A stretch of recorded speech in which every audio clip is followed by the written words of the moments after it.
As we begin our fourth week of exploring the meaning of the Beatitudes at the beginning of Matthew 5, I just want to make a confession, and that is that this is really a humbling experience for me.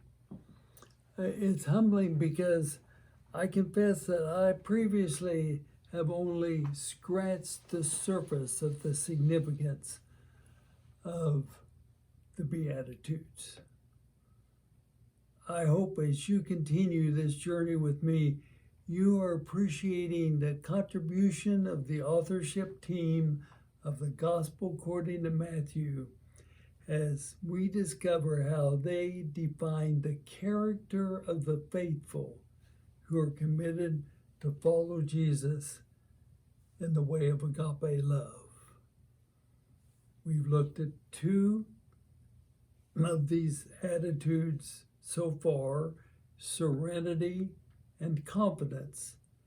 And this week we consider the third attitude to live by, which is a component again of what it means to be faithful.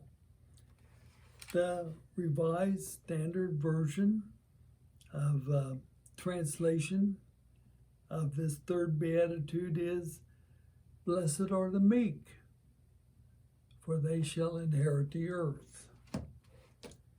The native version of this beatitude is that the Creator's blessing rests on the ones who walk softly and in a humble manner. The earth, land, and sky will welcome them and always be their home. And then Peterson, in the Message, meaning to meaning, you're blessed when you're content with just who you are, no more, no less. That's the moment you find yourselves proud owners of everything that cannot be bought.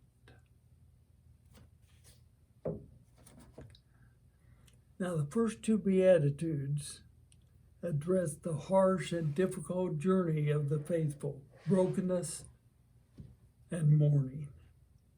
This third Beatitude shifts away from that harshness to describing the positive character of the faithful with the word meekness. Now, to begin with, we've got to separate ourselves from a common definition of meekness of being weakness and submissiveness. But meekness, as used in Matthew, is a far piece from weakness and submissiveness. Now, last week we sort of honed in on the native version of the Beatitude to begin with, and this week I want to really begin with the Message. For what it means to be meek, according to the Message, is that meekness is accepting who you are, no more and no less. You know, this definition of meekness suddenly moves weakness from a weak characteristic of a few to a universal characteristic available to any human being. For it's a universal task of us all to accept who one is, period, no more, no less. You see, Jesus preferred to use the term hypocrisy a lot. For hypocrisy is pretending to be who you are not. Hypocrisy was used as a definition of the actors in the Greek drama who would take a facial mask and put it in front of them, pretending to be a new character. this message was relevant to the Jewish community, for indeed, they tried to wear a mask often, pretending to be who they were not. Indeed, the mask wearers was not only relevant to a group of the faithful called Jews a couple thousand ago, but today we live in a culture where pretense and image are valued more than truth and integrity. We live in a culture where it is more important of who people think we are instead of who we are. Pretense and image score higher on the value scale than truth and integrity.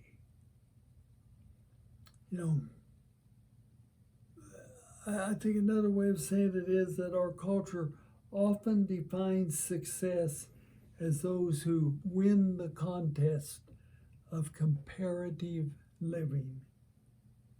In comparing ourselves to others, we are diverted from meekness, accepting who we are.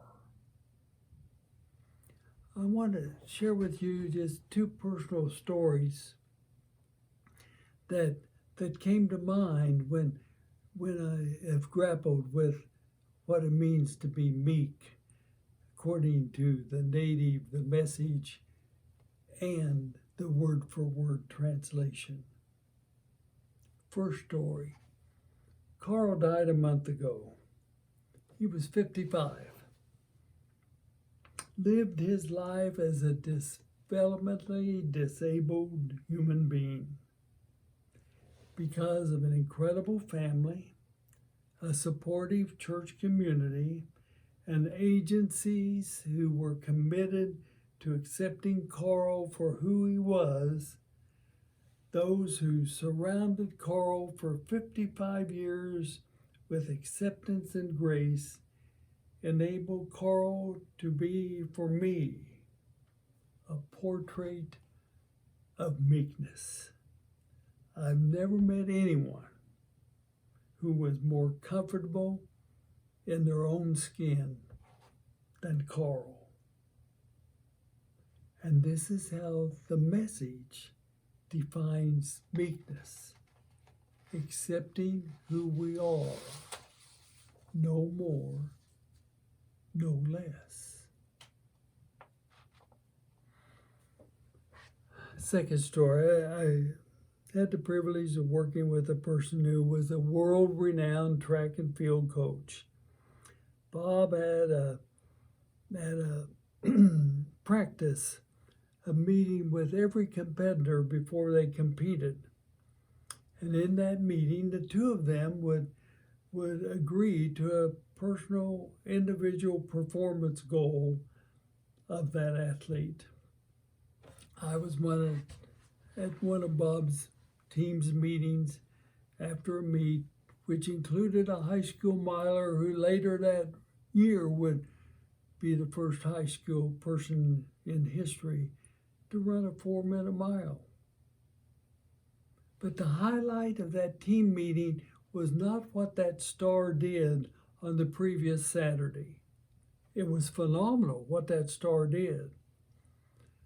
But rather, Coach Bob highlighted another miler who did not place in the meet.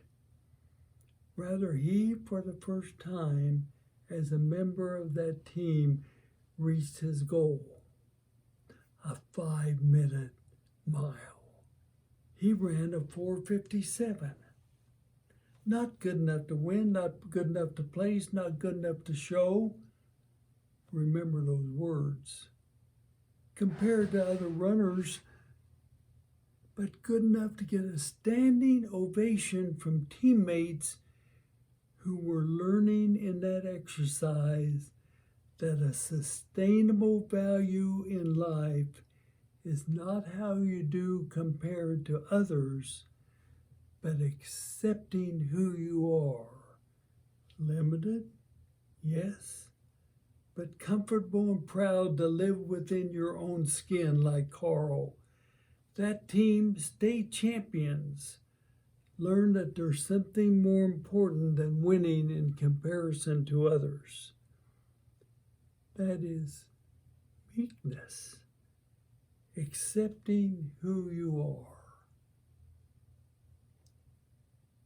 Limits and abilities, accepting who you are and standing tall. You know, the attitude of Carl and that 4-minute miler, 5-minute miler, is the same. And that's the attitude of contentment. We've all met persons of contentment. They're striving to improve, always doing their best, but never in comparison to anyone else. Just accepting who they are.